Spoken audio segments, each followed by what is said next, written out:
Ufana sikiliatosha lembambandala bosika incwadi ngekaJona uchapter unkwanyane u2 ivesi lilodwa siliyatha lambohosia ithi uJehova wakhuluma kuyo inhlanzi yamphalaza oyamhlanzela uJona emhlabathini owomileyo. Case closed.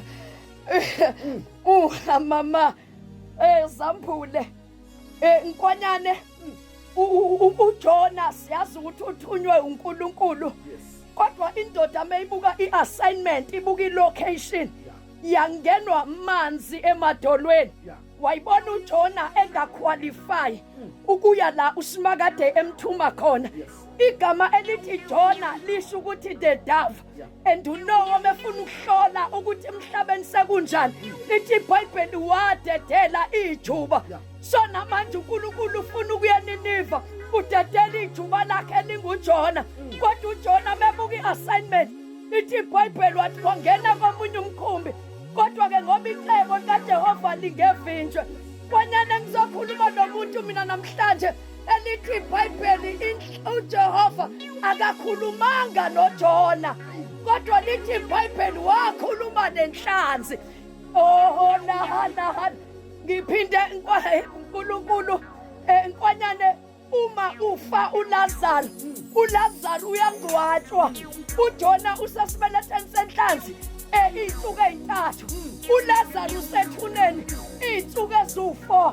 uJesu mefika ethuneni akakhulumi nethuna kodwa ubiza uLazaro ngoba uLazaro wayesefile kodwa enhlanzini akakhulumi noJona ukhuluma nenhlanzi ngoba uJona akafile kodwa inhlanzi imgwinyi ashana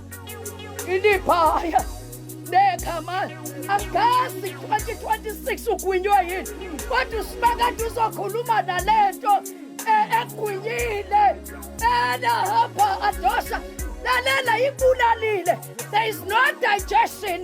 kodwa uphakathi kuyona ngeke yabulala ngeke ufe kodwa khona indoda olithi iBhayibheli wakhuluma nenhlala maya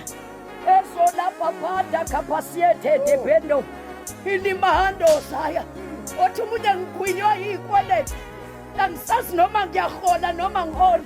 kodwa uJehova uzokhuluma nalonhlanzi uthi umuntu ngigwinywa unemployment